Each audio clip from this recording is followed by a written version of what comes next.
Dan itu ini menggemparkan semua ini. Haleluya. Bersatu tadi.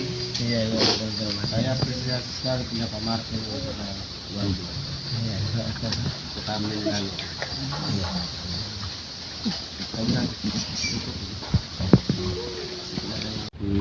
Ini Pak Agus, ibu ya. Iya. Kita akan menyambutnya dengan pujian bagikan pujian.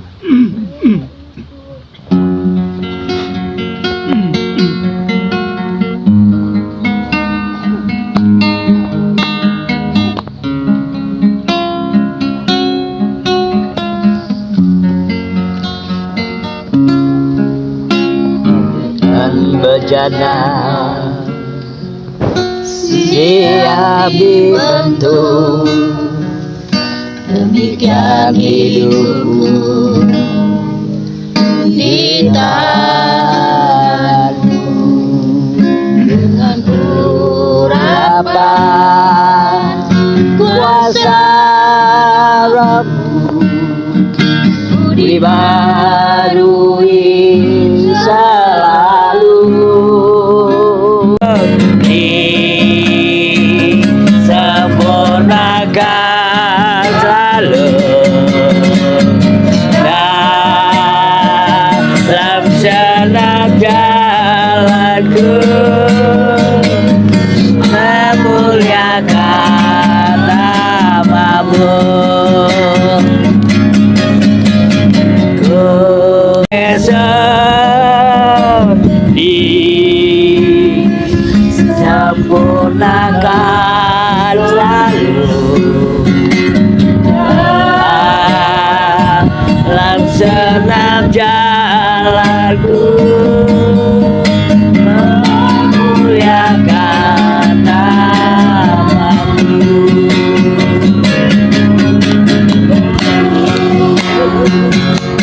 Seperti-Mu Yesus, disempurnakan selalu dalam genap jalanku,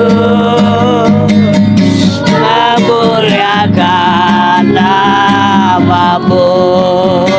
Amat baik buat kami. Amin. Kami menikmati kasih-Mu. Kami menikmati pemeliharaan-Mu. Haleluya. Kami menikmati Engkau setiap hari, setiap saat dalam hidup ini. Haleluya. Tak dapat kami melakukan apapun juga. Oleh sebab itu Haleluya. Tuhan, pada persekutuan doa Oikumene ini kami mengucap syukur Tuhan. Haleluya. Kuatkan lewat kesaksian bahwa sesungguhnya Tuhan Yesus luar biasa Amen. bagi setiap orang yang percaya. Haleluya. Kalau sebentar kami akan Tuhan menerima renungan firman-Mu, suci kuduskan hati kami, biarlah Roh Kudus berkarya di tengah kami, menjamah setiap hati kami agar kami boleh menerima setiap kata dari firman-Mu. Firman-Mu boleh menguatkan kami semua. Terima kasih Tuhan. Suci kuduskan hamba-Mu yang Tuhan percayakan melayani. Dalam nama Tuhan Yesus Kristus kami berdoa. Haleluya. Amin. Sampai di rumah saya sampaikan sama enggak gitu. Enggak ya, pokoknya bilang tidak, mami saja gitu ya. Ya. Puji Tuhan. Kita akan sama-sama melihat kebenaran firman Tuhan pada pagi siang hari ini. Saya duduk saja ya Pak. Ya. Tuhan, mari kita lihat di dalam kita di dalam Filipi pasalnya yang kedua, Filipi 2 ayat yang ke-5.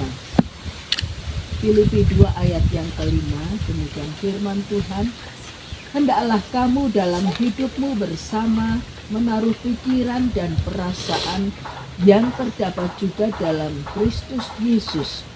Nah, ayat ini boleh ya menjadi kejelasan buat setiap kehidupan kita. Kita ini adalah hamba-hamba Tuhan, kita ini ada dalam persekutuan yang dikatakan dinamakan persekutuan doa Okumene. Tahan dalam satu persekutuan, tidak mudah, tidak gampang Bapak Ibu Saudara. Banyak sekali teman-teman kita rindu dan mereka juga pernah mengikuti persekutuan doa Okumene ini, tetapi tidak tahu kenapa lama-kelamaan seperti kalau kayak disaring begitu ya, diayak, disaring sedemikian rupa. Mungkin disaringnya bukan dengan ujian pencobaan saya pikir, tetapi disaringnya dengan berkat. Disaringnya dengan berkat. Dan kalau saya merenungkan itu Bapak Ibu, kadang saya ini rasa dimanja Tuhan. Berdoa dan Tuhan jawab. Seperti saya ini dimanjakan sekali sama Tuhan. Ya, kamu minta apa aku beri. Kamu pengen apa aku beri. Itu yang saya alami dalam kehidupan saya. Tetapi puji Tuhan, kita ini disaring dan masih ada dalam persekutuan ini.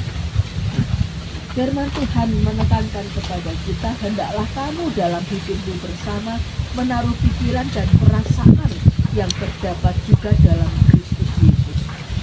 Apa toh yang ada di dalam Kristus Yesus itu? Apa yang terkandung di dalamnya dan apa yang akan kita pelajari, akan kita lihat pada pagi hari ini. Bapak Ibu Saudara, kalau saya akan bacakan ya, saya bacakan lagi. Saya mulai ayat yang pertama saya bacakan. Dalam perikop ini, nasihat supaya bersatu dan merendahkan diri seperti Kristus. Jadi karena dalam Kristus ada nasihat, ada penghiburan kasih, ada persekutuan roh, ada kasih mesra dan belas kasihan. Karena itu sempurnakanlah sukacitaku dengan ini. Hendaklah kamu sehati sepikir dalam satu kasih, satu jiwa, satu tujuan, dengan tidak mencari kepentingan sendiri atau puji-pujian yang sia-sia.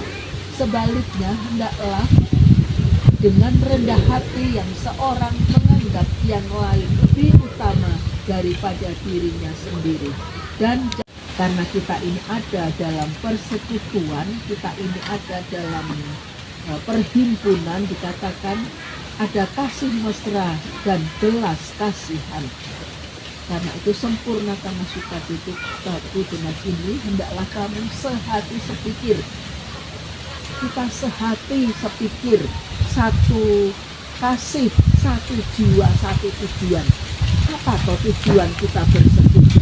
Kita tidak ngerumpi, kita tidak ngomongkan yang lain, kecuali kita membicarakan ya kita ini, bagaimana kelanjutan pelayanan kita, bagaimana hubungan kita dengan Tuhan amat terlebih dan juga sesama kita anggota persekutuan. Itu yang menjadi tujuan kita, dan kita suka dan kita mendapat kekuatan baru setelah kita bertemu satu dengan yang lain. Kerendahan hati, menganggap yang lain itu lebih, ya tunggu dulu, ya pikir-pikir gitu ya. Tetapi firman Tuhan mengajak kepada kita sekalian untuk kita belajar rendah hati. Berarti kita dinilai bukan dari apa yang kita punyai, apa yang kita miliki, tetapi Tuhan melihat hati kita. Apakah kita setelah kita diberkati, kita tetap rendah hati? Apakah setelah kita berhasil, bisa membangun, bisa berbuat ini dan itu, apakah kita tetap rendah hati? Nah, itu Tuhan mau lihat di dalam setiap kehidupan kita. Kerendahan hati. Yesus sendiri menjadi teladan buat kita. Ya. Ikutlah aku, ikutilah teladanku, karena aku rendah hati, lemah lembut dan rendah hati. Luar biasa ya ajaran Yesus buat setiap kehidupan kita. Kita mau belajar rendah hati. Dan memang pelajaran yang sangat sulit bagi kita.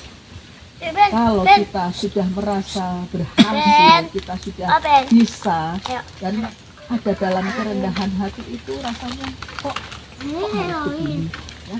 Kok aku